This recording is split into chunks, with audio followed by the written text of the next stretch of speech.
All right, welcome back. Just kicking off hour two. Sorry, I just wandered right through the end of that segment. But I'm talking about Joe Biden and Kamala Harris. I'm talking about if they're really the president and the vice president. I'm talking about how the Dominion CEO just lied his way through a hearing in Michigan, and now the judge in Michigan says, "Hey, this guy, he didn't give us anything to bite onto." And on top of, when I look at this report, 68% of the ballots were wrong. So we got a problem in Michigan. Sean Parnell, good friend of the show, a great decorated military veteran. He's running for Congress down in Pennsylvania. He's got another bite at the apple with his case in Pennsylvania going back to the Supreme Court. In Georgia, from what I understand, they're looking very hard at, or at least putting a lot of pressure on Governor Brian Kemp to open a special session of Congress to order some hand counts.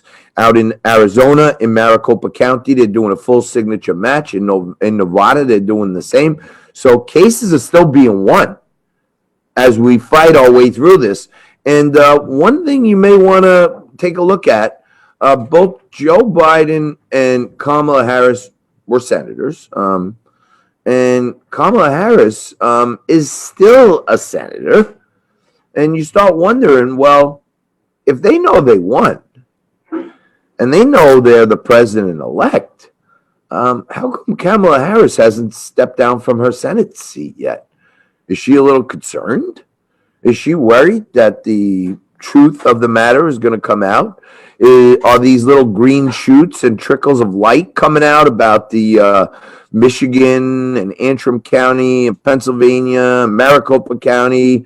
Are all these little shoots of light causing them concern that, they may have found something? And I seriously think, as you know, A.G. Barr resigned the other day. He said he's going to stay around for another week or two. And Donald Trump was supposed to have a big meeting with the cabinet and advisors tomorrow on my birthday. But they postponed that. I thought I was going to get a big birthday gift, but it doesn't look that way. But A.G. Barr resigned. Why? I think, my own self, I'm just doing a little prognosticating here. I think that Donald Trump and team went to the Attorney General and said, hey, here's all the evidence we got. We know China came in here. We know Russia came in there. We know Iran was behind the whole thing. They sent our votes to servers that were in Barcelona. They shipped them over to a server farm that was in Germany at the Skytel farm. All these companies are owned by these bad people. They all come back to George Soros and stuff. So I think Donald Trump told William Barr, hey, guy, listen, I'm declaring this election null and void under an executive order.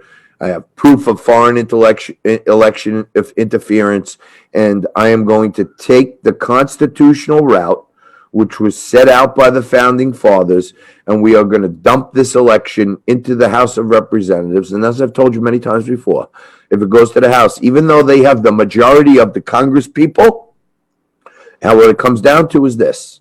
It goes to Congress, and Congress gets to pick the president. The Senate gets to pick the vice president. How do they do that, JT? Because I thought Nancy Pelosi runs the Congress. We're dead.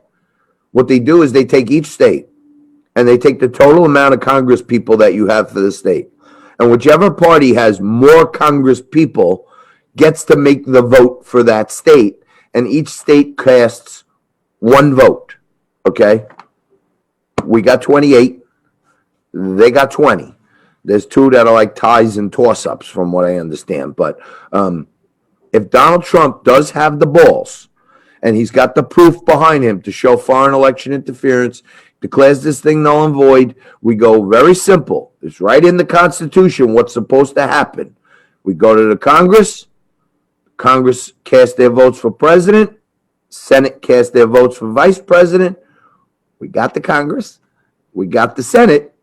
So a very good chance, if he can do it, if we got the proof, Donald Trump will be the president again for another 4 years. We'll take a quick break right there. I got to leave it there. And Jonathan Adler joins us right after this. He's a law professor at Case Western University. Quick break, more Liquid Lunch right after this.